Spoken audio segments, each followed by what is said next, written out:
स्वर्ग के रास्ते में 5 पांडवों में से कब, कौन, किस पाप के कारण नीचे गिरा, जानिए इस कहानी पर।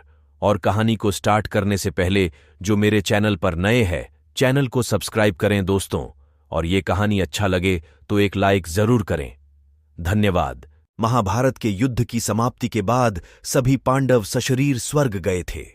स्वर्ग अर्थात हिमालय के किसी क्षेत्र में जहां इंद्रादि का राज्य था।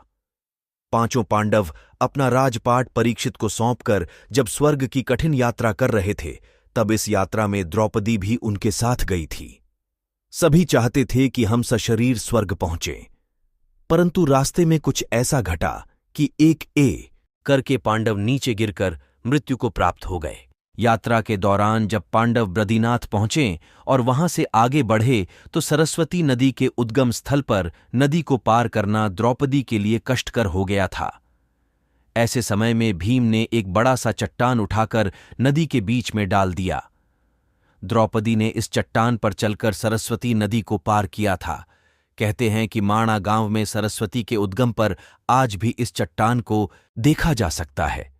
इसे वर्तमान में भीम पुल कहा जाता है।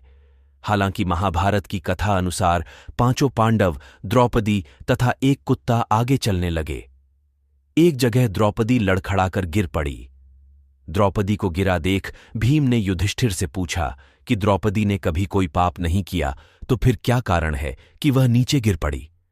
युधिष्ठिर ने कहा, द्रौपदी हम सभी में युधिष्ठिर से पूछा कि द्रौपदी ने कभी कोई पाप नहीं किया, तो फिर क्या कारण है कि वह नीचे गिर पड़ी।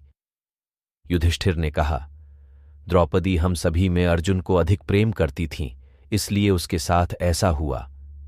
ऐसा कहकर युधिष्ठिर द्रौपदी को देखे बिना ही आगे बढ़ गए। जनश्रुति के अनुसार स्वर्ग यात्रा के दौरान द्रौपदी भीम का सहारा लेकर चलने लगी, लेकिन द्रौपदी भी ज्यादा दूर नहीं चल पाई और वह भी गिरने लगी।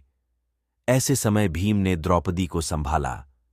उस समय द्रौपदी ने कहा, सभी भाइयों में भीम ने ही मुझे सबसे ज्यादा प्यार किया है और मैं अगले जन्म में फिर से भीम की पत्नी बनना चाहूंगी। थोड़ी देर बाद सहदेव भी गिर पड़े। तब भीम ने पूछा, सहदेव क्यों गिरा? युधिष्ठिर ने कहा, सहदेव किसी को अपने जैसा विद्वान नहीं समझता था, इसी दोष के कारण गिरना पड़ा। कुछ देर बाद नकुल भी गिर पड़े। भीम के पूछने पर युधिष्ठिर ने बताया कि नकुल को अपने रूप पर बहुत अभिमान था, इसलिए आज इसकी यह गति हुई है। थोड़ी देर बाद अर्जुन भी गिर पड़े। युधिष्ठिर ने भीम से कहा, अर्जुन को अपने पराक्रम पर अभिमान था। अर्जुन ने कहा था कि मैं एक ही दिन में शत्रुओं का नाश कर दूंगा, लेकिन ऐसा कर नहीं पाए।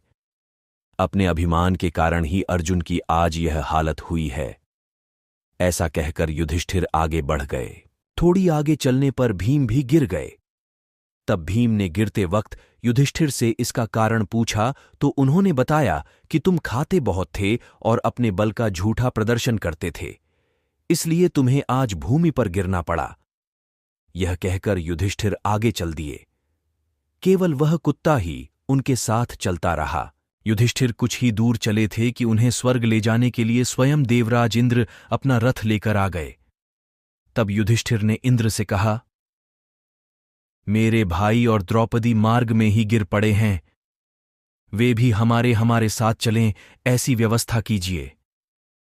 तब इंद्र ने कहा कि वे सभी शरीर त्याग कर पहले ही स्वर्ग पहुंच चुके हैं, लेकिन आप सशरीर स्वर्ग में जाएंगे। इंद्र की बात सुनकर युधिष्ठिर ने कहा कि यह कुत्ता भी मेरे साथ जाएगा, लेकिन इंद्र ने ऐसा करने से मना कर दिया। काफी देर समझाने पर भी जब युधिष्ठिर बिना कुत्ते के स्वर्ग जाने के लिए नहीं माने, तो कुत्ते के रूप में यमराज अपने वास्तविक रूप में प्रकट हो गए। युधिष्ठिर को अपने धर्म में स्थित देखकर यमराज खुश हुए। इसके बाद इंद्र और युधिष्ठिर रथ बैठाकर स्वर्ग की ओर निकल पड़े।